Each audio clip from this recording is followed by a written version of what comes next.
आवाज आ रही है? Hello hello.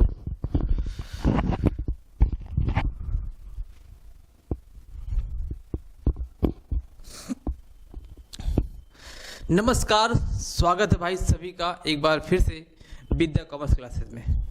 आज हम लोग एक नए सेशन के साथ आपके साथ जुड़ रहे हैं जिसमें हम कॉस्ट अकाउंटिंग का पार्ट नेक्स्ट देखने वाले हैं। अभी तक हम लोगों ने जितना पढ़ा हुआ है उसमें हम लोगों ने एक कॉस्ट अकाउंटिंग का बेसिक देखा था, जिसमें मार्जिन कॉस्ट प्रोसेस और जॉब कॉस्टिंग हम लोगों ने देखा था। आज हम उसका कुछ और पॉइंट देखेंगे जो आपके पीजीटी एग्जाम में कहीं ना कहीं एक क्वेश्चन जरूर बनता है। कॉस्ट अकाउंटिंग का जो अभी तक हम लोगों ने पार्ट देख रखा है, ये तो बहुत ही पतला चल रहा है भाई। कॉस्ट अकाउंटिंग का जो अभी तक हम लोगों ने पार्ट देख रखा है वो तो आप लोग देख चुके हैं प्रीवियस वीडियो में। आज के हम सेशन में देखेंगे कि जो हम लोगों ने मार्जिन कॉस्टिंग शुरू किया था, मार्जिन कॉस्ट का वैल्यूएशन करना सीखा था, मार्जिन कॉस्ट में मार्जिन कॉस्ट कैसे निकाला जाएगा उसका एक पार्ट आज देखने वाले हैं जिसका नाम क्या है, कंट्रीब्यूशन, जिसको हिंदी में बोला जाता है अंशदान। अंशदान, और इसको क्या बोला, दत्तांश भी बोला जाता है, दत्तांश भी बोला जाता है। कंट्रीब्यूशन से एक क्वेश्चन 2021 में, कब, 2021 में जो पीजीटी का एग्जाम हुआ था यूपी का, उसमें एक क्वेश्चन बना था। कैसा क्वेश्चन था अभी हम उस पर देखेंगे कि किस टाइप का क्वेश्चन आया था, अभी वो पॉइंट आने वाला है। कंट्रीब्यूशन क्या होता है? कंट्रीब्यूशन को मार्जिन भी कभी कभी कह दिया जाता है, इसको कभी कभी सीमांत भी बोला जाता है, मतलब कि मार्जिन भी इसको बोल सकते हैं हम लोग। तो अगर आपसे सीमांत लागत ना सीमांत पूछ ले तो आप कंफ्यूज मत होइएगा कि इसका मतलब क्या। सीमांत भी इसको कंट्रीब्यूशन को कहा जाता है, अंशदान भी कहा जाता है, दत्तांश भी कहा जाता है। ठीक है, तो ये क्या है आपका, अंशदान और दत्तांश सीमांत सब सेम है, बस नाम अलग अलग है। ठीक है, अब देखिए इसमें हम सीखेंगे क्या। पहला पॉइंट इसमें देखिएगा, बड़ा ही एक एक पॉइंट जो लिखूंगा बड़ा ही इंपॉर्टेंट पॉइंट होगा। ठीक है, फालतू चीजें मैं लिखूंगा ही नहीं, जो आपके एग्जाम में आएगा वही हम पढ़ेंगे और फालतू की चीजें हम इस पे चर्चा करेंगे ही नहीं।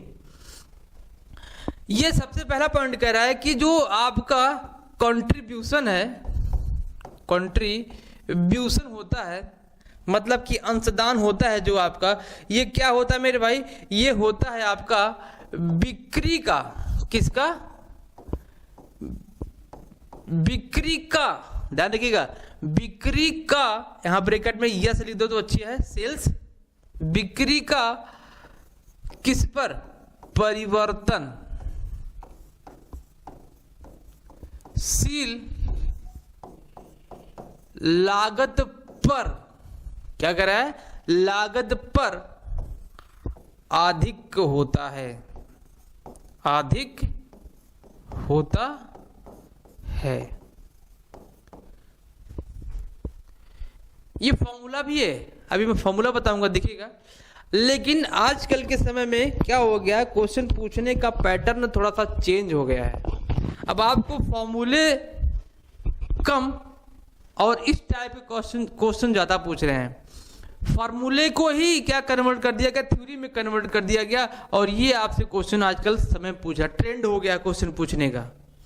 देखिए क्या कह रहा है कि जो कंट्रीब्यूशन होता है, कंट्रीब्यूशन इक्वल टू क्या होता है मेरे भाई, कंट्रीब्यूशन और सेल माइनस वेरिएबल कॉस्ट, ये फॉर्मूला बन जाएगा। ये तो कह रहा है बिक्री का परिवर्तनशील लागत पर अधिक, मतलब ये ज्यादा होगा ये कम होगा, परिवर्तनशील लागत आपका कम होगा, सेल ज्यादा होगा, तो उसको जब माइनस करेंगे तो क्या निकल के आ जाएगा, आपका कंट्रीब्यूशन निकल के आ जाएगा। पहला पॉइंट समझ में आया? तो एक फॉर्मूला भी इससे बना, C equal to S minus V कह सकते हैं शॉर्ट फॉर्म में, C equal to S minus V क्या कहलाता है, आपका कंट्रीब्यूशन कहलाता है। बड़ा आसान हुआ, कोई दिक्कत नहीं। अब इसका देखो दूसरा पॉइंट देख लेते हैं। दूसरे पॉइंट को हम कंट्रीब्यूशन जो हमने लिखा है यस माइनस वी, इसको हम एक तरीके से और लिख सकते हैं। कैसे लिख सकते हैं सर? देखिएगा मेरे भाई कैसे लिखा जा सकता है, लिख लो। तब क्या होता है, C इक्वल टू, हम कह सकते हैं कि अगर आपके पास फिक्स कॉस्ट दिया गया है, फिक्स कॉस्ट अगर आपको गिवन है, इसमें हम प्रॉफिट को अगर जोड़ दें तो भी आपको क्या मिल जाएगा, कंट्रीब्यूशन आपको मिल जाएगा। इतनी बात समझ में आई आपको ना? ये देखो एक और फॉर्मूला आपके सामने आया, क्या कह रहा है कि कंट्रीब्यूशन को किसमें, contribution equal to fix cost plus profit को जोड़ देंगे तो आपका अंशदान हो जाएगा। बात समझ में आई ना? आवाज आ रही है ना? एक बार चेक करना।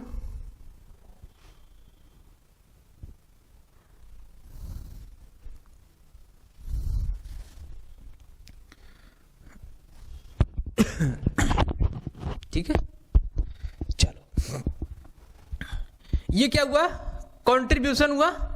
एक फॉर्मूला क्या बना, C equal to S minus V, दूसरा फॉर्मूला बना C equal to fix cost plus profit. दो फॉर्मूले बन के। एक और देखता हूं मैं आपको, क्या है कि कभी कभी आपको ऐसा भी बन सकता है, S minus V equal to fix cost, क्या, fix cost plus profit, plus profit. ये भी क्या हो सकता है आपका, ये इसको हम इक्वेशन मान सकते हैं, क्या समीकरण इसको कह सकते हैं, बिल्कुल कह सकते हैं सर। क्या कह सकते हैं, समीकरण इसको कह सकते हैं। इस समीकरण से भी देखोगे कितना फॉर्मूला बन के निकलता है। समीकरण देखिए, अभी मैंने कहा था आपको C इक्वल टू क्या होता है, यस माइनस वी होता है। अभी मैंने ये भी कहा कि C इक्वल टू क्या होता है, फिक्स कॉस्ट प्लस प्रॉफिट होता है। दोनों को हमने फिक्स कॉस्ट प्रॉफिट को एक साइड कर दिया और C वाले पोर्शन को यस माइनस वी को इधर कर दिया। हम इसको कंट्रीब्यूशन भी तो कह सकते हैं, बिल्कुल कह सकते हैं। इसको हम क्या कह सकते हैं, कंट्रीब्यूशन भी कह सकते हैं। तो दोनों को हम क्या कर लेंगे, इक्वल कर देंगे। ये क्या बन जाएगा आपका, एक तरीके से बन जाएगा आपका फॉर्मूला, समीकरण बन जाएगा। अब इस समीकरण से हम क्या कर सकते हैं भाई, हम कर सकते हैं कई सारे फॉर्मूले का जन्म दे सकते हैं हम, कई सारे फॉर्मूले को। कैसे देखिएगा, S minus B equal to fix cost plus profit हम कह सकते हैं, प्रॉफिट बिल्कुल कह सकते हैं सर। आ जाओ, प्रॉफिट कह लो भाई।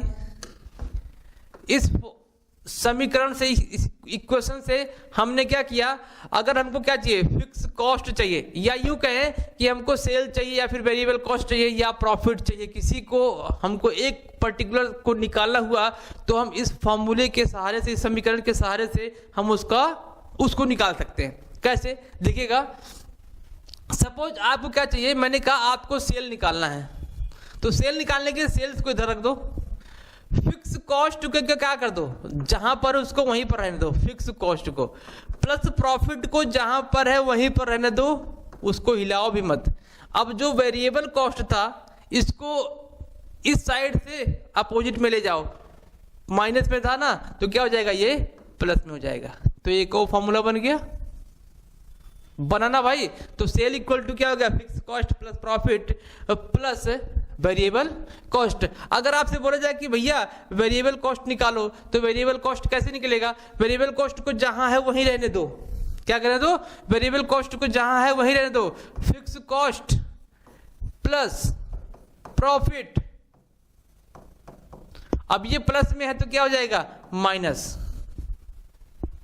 एक और फॉर्मूला बन गया ना जी, बना, बिल्कुल बना। इसको हम कई तरीके से लिख सकते हैं। जैसे मैंने कहा, अगर आपको क्या निकालना, फिक्स कॉस्ट निकालना है, क्या निकालना है, मैंने कहा अगर आपको फिक्स कॉस्ट निकालना है, देन आप क्या करोगे, क्या करोगे आप, इस पोर्शन को हम कंट्रीब्यूशन लिख सकते हैं, जी बिल्कुल लिख सकते हैं। प्रॉफिट प्लस में इधर लेके जाएंगे तो माइनस में हो जाएगा ना प्रॉफिट, तो ऐसे भी इसको लिखा जा सकता है। यस माइनस बी को हम कंट्रीब्यूशन लिख सकते हैं, जी बिल्कुल लिखा जा सकता है। या इसको हम इस तरीके से भी लिख सकते हैं, S minus B minus profit minus P, इस तरीके से भी लिखा जा सकता है, इस तरीके से भी लिखा जा सकता है। कुल मिला जुलाकर एक इक्वेशन से हम कई सारे फॉर्मूले बना सकते हैं। बात समझ में आई ना? तो ये कंट्रीब्यूशन के फॉर्मूले हैं। क्या है? फॉर्मूले। अगला पॉइंट देखते हैं, इसमें क्या कह रहा है मेरे भाई, आ जाओ देखते हैं अगला पॉइंट क्या कह रहा है। पॉइंट नंबर 1 सीखा ना, पॉइंट नंबर 2 सीखा, पॉइंट नंबर 3 लिखो क्या कह रहा है। पॉइंट नंबर 3 क्या कह रहा है? कह रहा है कि अगर आपका अंशदान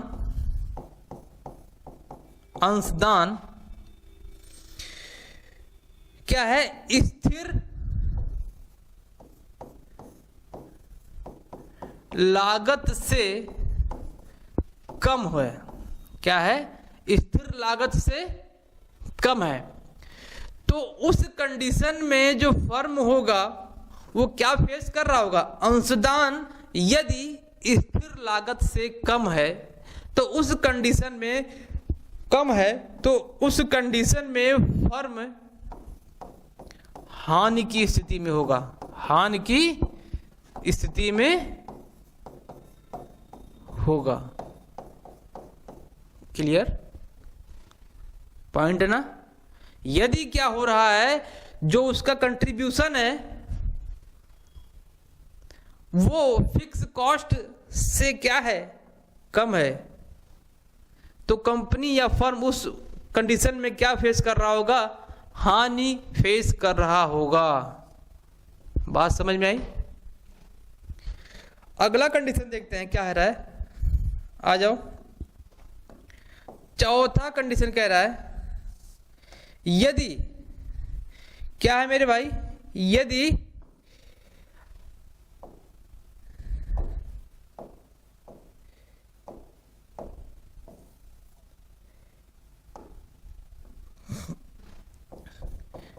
क्या है, यदि अंशदान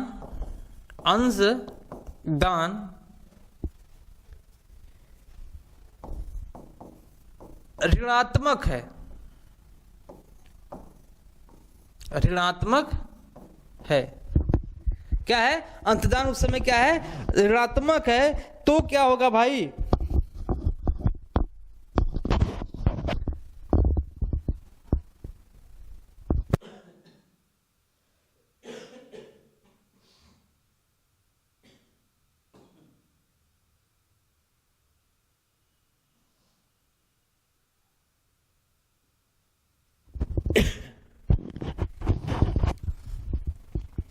यदि अंशदान क्या है, ऋणात्मक है, तो उस कंडीशन में क्या होगा? उस कंडीशन में हानि तो होगी, क्या होगी?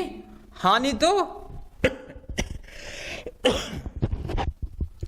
तो होगी, लेकिन ये जो हानि है वो स्थिर लागत से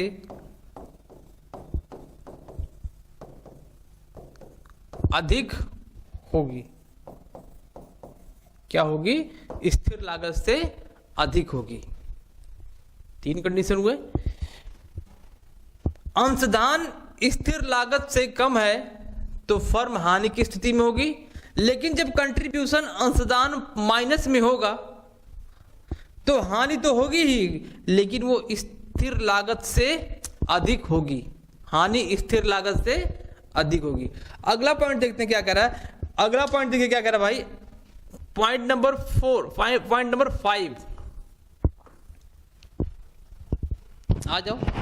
अब हम पॉजिटिव में चलते हैं। जो आपका अंशदान है, अंशदान वो यदि धनात्मक है, धनात्मक है,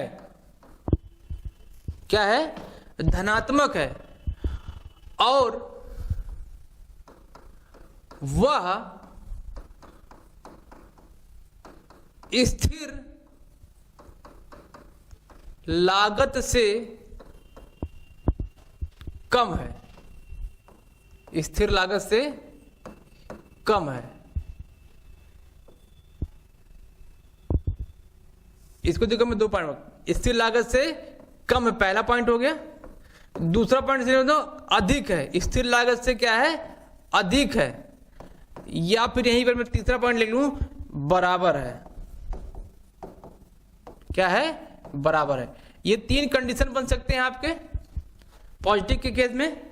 क्या बन सकता है, जब अंशदान धनात्मक हो, क्या हो भाई, धनात्मक हो, लेकिन अस्थाई लागत से क्या हो, अधिक हो, या कम हो, या बराबर हो।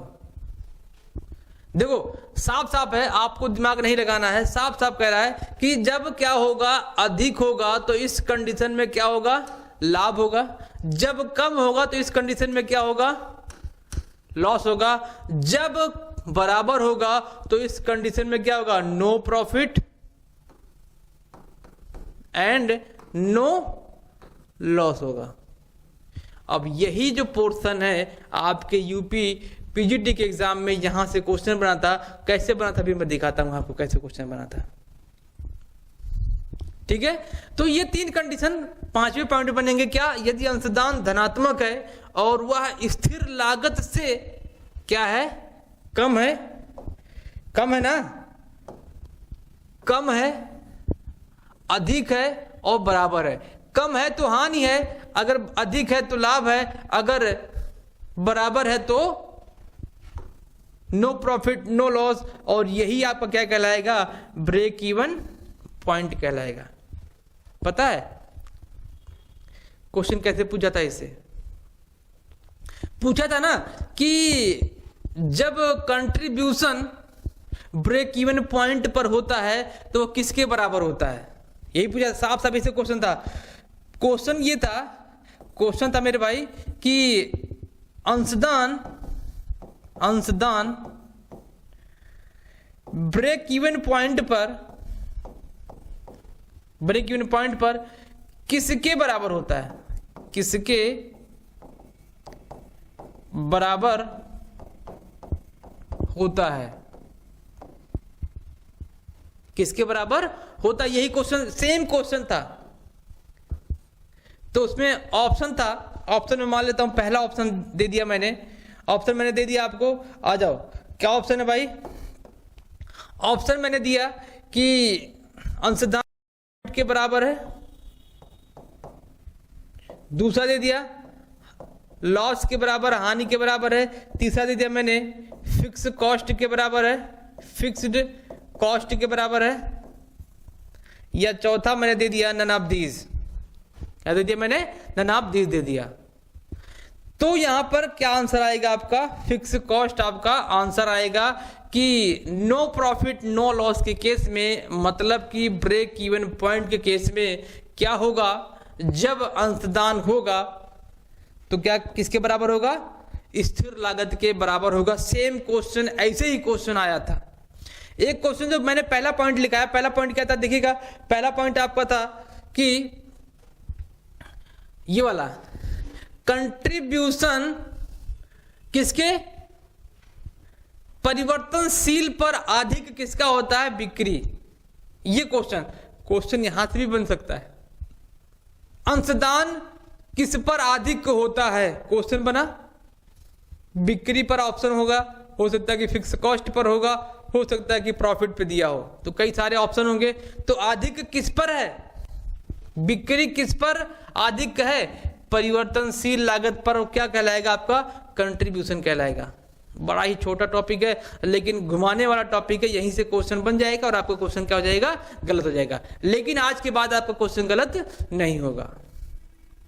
बात समझ आई? चलिए इसका हम एक क्वेश्चन लगाते हैं, एग्जांपल के थ्रू मैं आपको समझाता हूं क्या कह रहा है।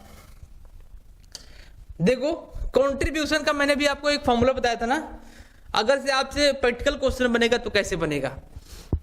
अगर आपसे प्रैक्टिकल क्वेश्चन बनता है, ये तो थ्योरी वाला पोर्शन था, यदि अगर आपसे सवाल बनता है तो कैसे बनेगा। बोल दिया कि आपका ये डेटा दे दिया, डेटा क्या दे रहा है, ये दे रहा है कि फर्स्ट नंबर पे आपको दे दिया सेल, सेल से दे दिया मान लेते हैं 10,000 रुपए, और आपसे बोल दिया दूसरे नंबर पे दे दिया वेरिएबल कॉस्ट।